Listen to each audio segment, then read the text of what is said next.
Ready for some new smart glasses? Welcome back to another Techstination interview. Joining us from Vuzix, Vuzix, is President and CEO Paul Travers. Thanks for joining us, Paul. Good morning, Fred. How are you? Yeah, it's great to be here. Chilly morning where you are and where I am, but before we get into what's brand new, a little background about Vuzix. You've been one of the real pioneers in this space, and in fact, if my math is right, the company's turning 25 years old this year? That's correct. Yes, 97. So it's been quite some time. We started, a little bit of background on us, just quickly. We started in the defense space. We made this thing called TAC-Eye for the Special Forces guys. It was a monocular one-eye device. They'd throw a PackBot in a building, and that robot would run around inside, and they'd have a controller in their hands, and that eyepiece could see what the robot saw inside the building. Special Forces guys came to us all the way back then. This was like, I don't know, 1999 kind of a thing. And they were like, we want Oakley style sunglasses, Paul. We open up our laptops, we light up like a Christmas tree. We want to get rid of all of that. We want our computers in our glasses, and we want them to look like Oakley style sunglasses. That's a long time ago. We've been trying to solve for that problem since the beginning. One of the things we learned early on in the game, if it was big, bulky, and heavy and hard to wear, even in enterprise, it really had a hard time finding traction, because you can't put in an 8-hour shift wearing something that hurts.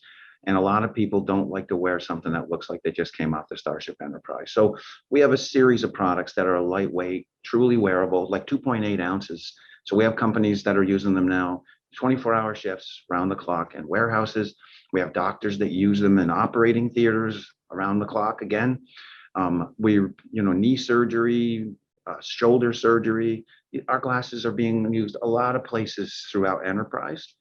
And at the Consumer Electronics Show, we introduced a brand new pair that looks strikingly like those Oakley style sunglasses that the Special Forces guys wanted, called the Vuzix Shield.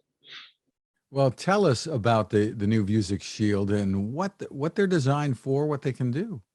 Yeah, again, we're in the enterprise space. This is the first pair of glasses that are binocular.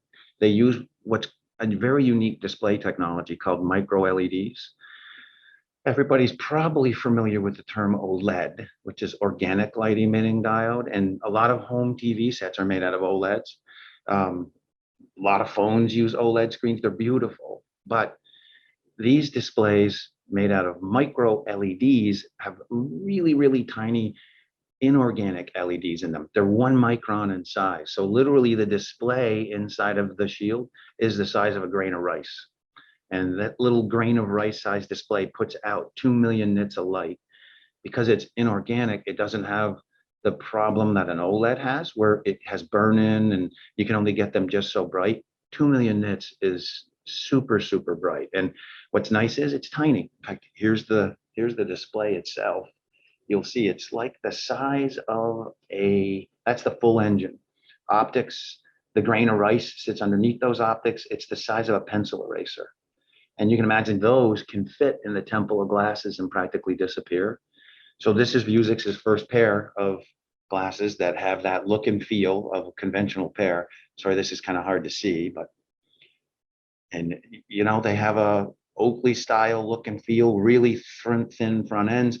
They'll come in a bunch of different industrial designs on the bottom. They're also designed to be safety glasses. So you put them on, and if you're doing heavy duty work with wood chips flying around and that sort of stuff, these guys operate as your safety shields at the same time. There's a pair of displays. They work with Vuzix's latest advanced waveguides. The contrast inside of these things, transmission is like 92%. So you put them on and it's as clear as the glasses you have on right now, Fred. It's wide open too, just like your glasses. There's no occlusion. There's nothing sticking from here on up. And then when you look inside, out in front of you, it literally appears like it's something you could reach out and touch. These waveguides are also designed so that the imagery is not at infinity for the user. You've heard of focus disparity, convergence and focus disparity, right? What that is when you look through a waveguide, the images are typically out at infinity, so they're far away. But everything you're doing is within arm's reach. So you put the virtual images within arm's reach, You converge to look at them within arm's reach, but the imagery is focused to your eyes like it's far away still. And that causes a lot of stress for people. These waveguides are designed, built right into the waveguides to bring the focus 1.5 meters away. So it's 1.5 meters away, which is very, very close to where you're working, which is typically where the convergence is. You put these things on and you'd swear it was real. It's so comfortable to use. And because the contrast is so good on these displays, like 1,000,000 to 1, there is no frame. You know, a lot of AR headsets have got this ghosty grayish box that you look through, and nothing around the outside edge if it's the right kind of glasses, if they're even close. These things, you can't tell there's a display there. Literally, you see a pixel and that is it. There is no outside display frame. So it's an uncanny experience. They're the most beautiful AR glasses I've seen, quite frankly. I'd say that as the CEO of Vuzix, but at the Consumer Electronics Show, we had lines that didn't stop all day long. And that was the comment everybody said. These things are so clear, they're so beautiful, they're crisp. So they're really advanced, lightweight, but again, they're designed to go to work. And there's no cable attaching them to anything else. Everything is contained within the glasses. That's right. Everything's in the glasses. The batteries are in the back. There's 8-core CPU, Wi-Fi, Bluetooth connectivity. There's a touchpad on the side. There's microphones all over the thing. So there's noise canceling capabilities built in. There's audio built into the temples of the glasses at the same time. There's a pair of cameras that look out the front. So you can do spatial computing if you want to. You can use it for metrology purposes. So you can look at a space and measure things in that space. And then it's got a pair of displays that give you this beautiful 3D imagery out there in space. Tell us, I know there are probably many, but some of the use case scenarios that we can expect. Yes. Well, an obvious one, well, obvious, I guess nothing's obvious in this phase, but to me, because we've been at this for a while, in the medical space right now, there's a big need for glasses for remote surgeries and remote help from mentoring to support for a doctor that's in the operating theater himself from the medical tech community. An example, Ohana One, they're Doctors Without Boundaries or Borders, I guess.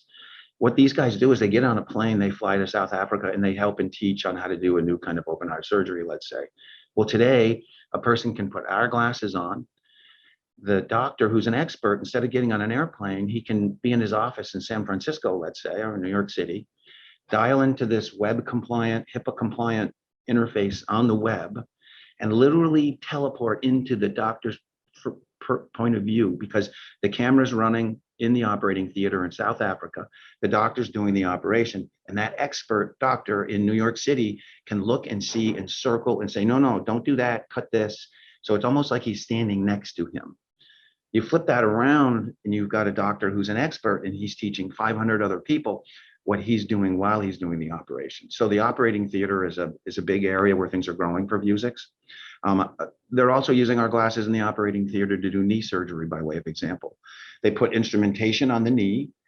The doctor's wearing our glasses, and the glasses tell him literally how aligned the two pieces of instrumentation are. When they're aligned appropriately, the glasses say, whoa, it's there. They do a cross check, and then they put the pins in the person's knee. So they use the glasses as the entire alignment tool to do the operation. Companies like Pixie Medical, companies like Medacta, they're all doing that sort of stuff with our glasses. So the medical space is beginning to use these glasses in a big way. Another example is in warehousing. You might have a pallet that you're trying to pack, and you've got, people that are brand new at doing the job, and you can imagine that if you pack that pallet wrong and it shows up at the next store and all the stuff is busted up on it, people aren't going to buy those boxes of things. So pallet packing is a skill. It takes some time to learn. And if you have lots of employees that are flipping out and changing all the time, you got to teach them how to do it. It can take a long time. But you can give a person a pair of our glasses, and with the right software, literally it teaches them while they're doing it how to pack the pallet as the stuff that's coming off of the conveyor belt to get put on the pallet comes at the person. Never done it before. You got the glasses on. They're telling you exactly where and how to pack the pallet. So it's in logistics, like I just described. It's in remote support. It's in hospitals. There's effectively all over the place in enterprise right now. Our glasses are beginning to be used. You might imagine with COVID, it's hard to get to your plant floor in China, but you can send a pair of glasses and teleport there like you were there. That's wild. So the new glasses here, when do they arrive on the market, and roughly the price? Yep. They're going to be, again, they're enterprise-based glasses. They're a hell of a piece of kit. They got a lot of technology in them. They're going to be $19.99 for the glasses, and they should be available in a broader sense in the second quarter to some of our select partners and stuff. They'll be able to get them here in the first quarter. We've already shipped a few, in fact. And the software, the things that are needed to make them really operational, all of that is custom done. And how difficult is that process? Well, I mean, it's what's taken this industry a long time to catch up, quite frankly.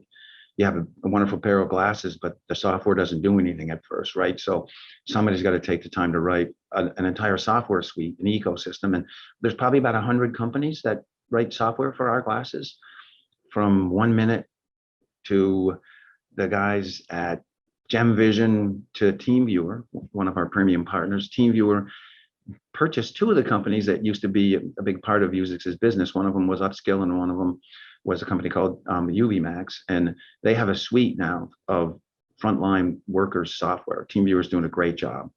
And that software is just plug and play. And oftentimes we'll bundle it with our glasses and ship it to the customer as a finished package. You just turn it on and it's up and running for them.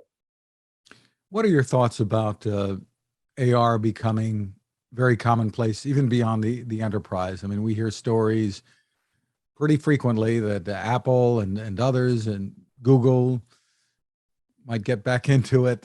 Tell us what your thoughts are. I mean, I think it's inevitable.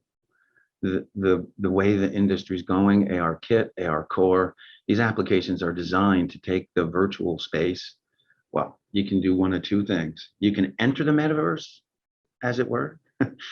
And what that means is, you're like in the Matrix. You take the blue pill, you got the glasses on, and you're staying in the Matrix, and it's just you in the virtual space. And you can, if you look at Oculus and all the different titles that they have available, all of that stuff is in the metaverse, right? The other way of thinking about it is you take the metaverse and you bring it into the real world. And that's where augmented reality comes in. So you got all this stuff that's out there, this metadata and stuff that's relatable to the real world. And the easiest way to think about that is you're on the plant floor, and all of that equipment on the plant floor is connected to the intranet inside the company's networks. And you're, as a repair guy, you walk up to a piece of equipment, you have the AR glasses on, and just by looking at the equipment, all of the information, the sensors, the temperature, the bearings, the last maintenance, all of that stuff is available. It's in the metaverse, but it's connected to the real world as you're looking at it to get your job done. A simpler way of looking at it is playing Pokemon Go, right? You got your hands on your phone, you're holding it up, you're pointing it down the street, and there's a Pokemon Go character out in front of you. Those games are designed for a pair of glasses. The whole metaverse is going to join the real world, and it's going to change the way everything works. But you need smart glasses that people actually want to wear to make that happen. And that's where Vuzix comes in. And will you be playing in that consumer space too? You talked about, what you're doing in the enterprise. Yeah, we're going to be a significant player, I believe, in the enterprise space. And the technology that we're building has much broader application areas, and you'll see Vuzix partner with folks to go after those broader markets. So yes, we will be. Very interesting. And the affordability of this, I assume, is going to it's just come down too. I mean, it already has, right? Yeah, I mean, it's a function of volume, and the enterprise space, the ROIs are significant. I mean, within a week, you can get your monies back, maybe 2 or 3 in some of the areas. In some areas, one use case, you get your money back on using the smart glasses. So it's very economic in enterprise today. In the broader markets, though, the price point's got to come down, and that's a function of volume, and the content and all of that stuff will come together over the next couple, 3 years. It's going to be a lot of fun. You can already see some of the bigger firms making glasses with cameras in them. Nobody's got displays in them just yet, but that's coming. Although I hand it to Snap, they've got a pair, but it's only used for developers. Ultimately, the broad markets, higher volume is going to be there, and it's going to be super exciting, the things that you'll be able to do with the glasses. And for people who wear glasses already, some of these would go over glasses or have prescription lenses, or Yeah, how is that going to work? we're not big on the over the glasses thing. What that does is it's uncomfortable. But first of all, just wearing one pair. If you want one pair of glasses, they're your prescription glasses, and that's the way this is going to be. These glasses right here, you buy them, and when you order them with your script if you need distance vision correction. So they're going to be your regular glasses. Terrific. For more information, where can we all go? Vuzix.com. Vuzix.com. Very interesting stuff. Congratulations on continuing the innovation for all this time. Paul Travers, thanks for taking the time with us. Yes, thanks, Fred. Again, my pleasure.